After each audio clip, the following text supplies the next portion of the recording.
Et c'est au Madison Square Garden dans la nuit de jeudi 12 que Samsung nous a présenté leur nouvelle tablette, les Samsung Galaxy Tab S, qui vient s'ajouter à la liste des tablettes haut de gamme.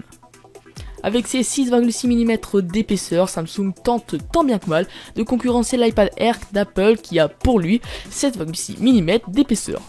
Mais celle-ci est moins fine de 0,2 mm que la Sony Xperia Z2 Tab avec ses 6,4 mm. Les Galaxy Tab S sont déclinés en deux versions, une de 8,4 et une autre de 10,5 pouces.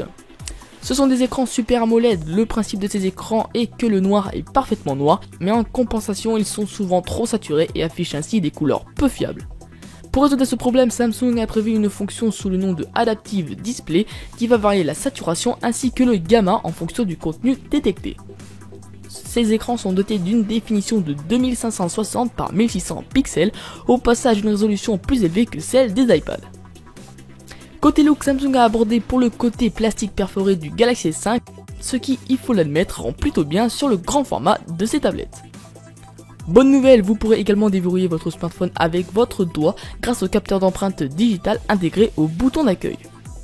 En fonction des régions, les Galaxy Tab S seront disponibles soit avec un processeur Exynos 5 Octa cadencé à 3,2 GHz ou un Snapdragon 801 cadencé à 2,3 GHz.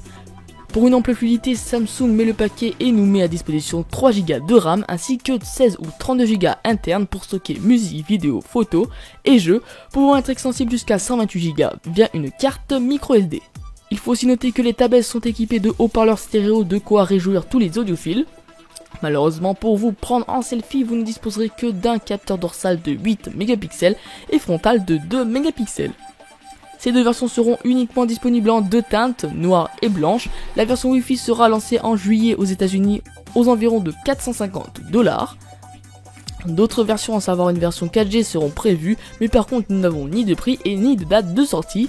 Nous savons tout de même que la version 4G sera dotée de Download Booster qui va permettre d'associer les connexions Wi-Fi et 4G ou LTE pour télécharger encore plus vite. Donc voilà, cette news est terminée, j'espère que vous l'aurez apprécié. En tout cas, j'espère que cette news du lundi vous aura plu. Vous pouvez comme d'habitude mettre un petit commentaire pour me donner votre avis concernant cette news. En tout cas, c'était Jonathan pour la news du lundi et à mercredi pour une nouvelle news high-tech. Salut tout le monde!